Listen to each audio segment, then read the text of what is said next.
intervir junto com a Polícia Federal, junto com a Lava Jato, para atacar os políticos, fragilizar o Rodrigo Maia, que é sogro do Moreira Franco. Então a reação na classe política está desta natureza. Isto não é bom para o governo, não é bom para governo nenhum, marola desse tipo. O governo quer distância desse tipo de coisa. Alguém viu o Michel Temer comemorar quando o Lula foi preso? Não viu. Por quê? Porque governo não se jacta desse tipo de coisa. Governo quer governar, e governar pressupõe estabilidade das instituições, estabilidade, o judiciário funcionando, o legislativo funcionando. Isso quer dizer que a gente aqui advoga a impunidade? É óbvio que não. Este programa foi um dos primeiros a dizer que havia provas para condenar o Lula, que ele deveria ser condenado, que uma vez condenado, dever-se-ia cumprir a decisão do Supremo de que condenados em segunda instância são presos. Nós estamos na mesma página nesse momento, mas prisões preventivas sem provas substanciais contra quem quer que seja, de que partido for, em total contrariedade ao Estado de Direito e apenas para marcar posição política, isso é uma outra coisa. A reforma hoje subiu no telhado, ela está lá à espera de que o ambiente político seja desanuviado, mas nada faz com que ele seja. Dia a dia, todo mundo faz investimento seguro no caos e para piorar a situação política do país. Andreasa, você também acha que de alguma forma essa prisão é ruim para já capenga a articulação política do governo no Congresso nesse momento? É ruim, Silvio. Queria fazer uma reflexão assim, tentando pensar com a cabeça do parlamento. Conversei com alguns deputados hoje. Na cabeça deles, alimentando a teoria conspirativa de que o governo tem parte nessa operação de hoje, está o fato de que o Bolsonaro levou para dentro do governo a Lava Jato. Falei muito sobre isso aqui. Levou para dentro do governo a Lava Jato na figura do Sérgio Moro. De modo que, na cabeça do parlamentar, cuja atividade política está criminalizada, desde esse momento, Moro, símbolo da Lava Jato, dentro do governo, tudo quanto a Operação Lava Jato fizer contra políticos será, de uma maneira ou de outra, a depender do grau atribuído ao Sérgio Moro, ministro da Justiça, e, portanto, ao seu chefe, Jair Bolsonaro, com evidentes impactos no governo e na relação com o governo, já debilitada institucionalmente a relação política entre executivo e parlamento. Mas eu vou pedir licença para voltar aqui à sentença pela última vez, prometo, tá? Mas é porque é muito importante fechar esse raciocínio. De novo, abro aspas para o doutor Bretas. Diz ele: desse modo, é bastante plausível a conclusão ministerial do Ministério Público de que, possivelmente, o valor pago à AF Consult do Brasil, no caso de Angra 3, foi direcionado para o pagamento de vantagens indevidas, provavelmente para Michel Temer e Coronel Lima. Vejam, bastante plausível, possivelmente, provavelmente, é desta maneira que se manda prender no Brasil. Especulando, costurando narrativa, fazendo ilação. O que é isso, gente? Bastante plausível. Vejam, outro trecho mais adiante.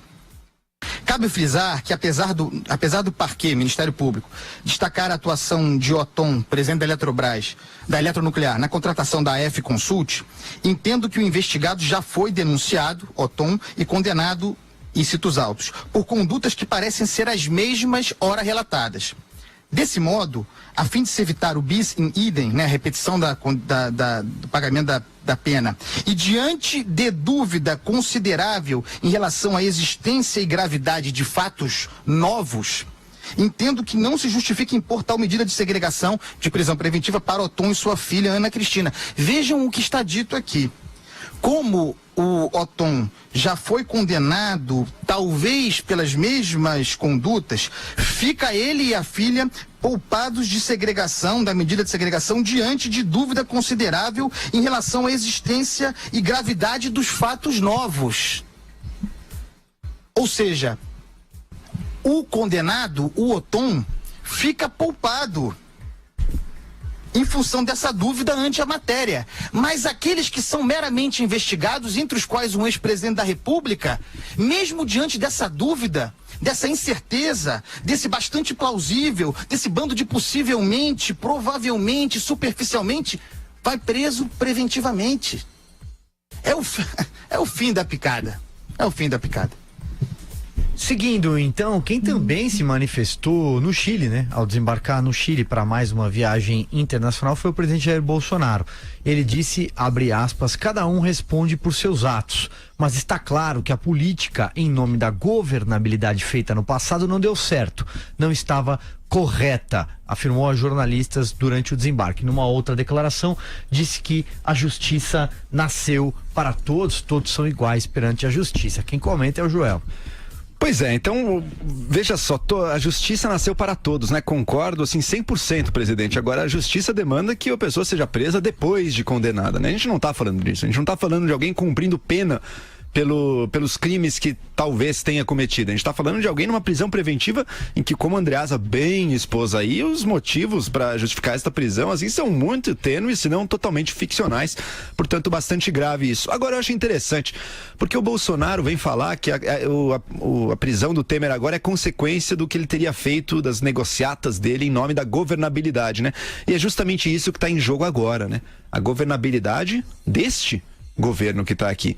De um ponto de vista de muito curto prazo, pode parecer bom para o governo. Não tenho dúvida de que alguns do círculo do Bolsonaro estão felizes, de que, não sei qual a opinião do Moro, mas sem dúvida nenhuma isso tem muito a ver com a ideologia lavajatista que ajudou tanto na eleição do Bolsonaro, nessa luta implacável contra a corrupção, e tem que ser implacável mesmo, mas tem que respeitar aí o Estado de Direito, né, as regras do jogo, mas politicamente, junto à opinião pública, pode trazer algum ganho, porque o Bolsonaro foi eleito sim muito, né, surfando essa onda de ódio contra a corrupção e meio de negação da política.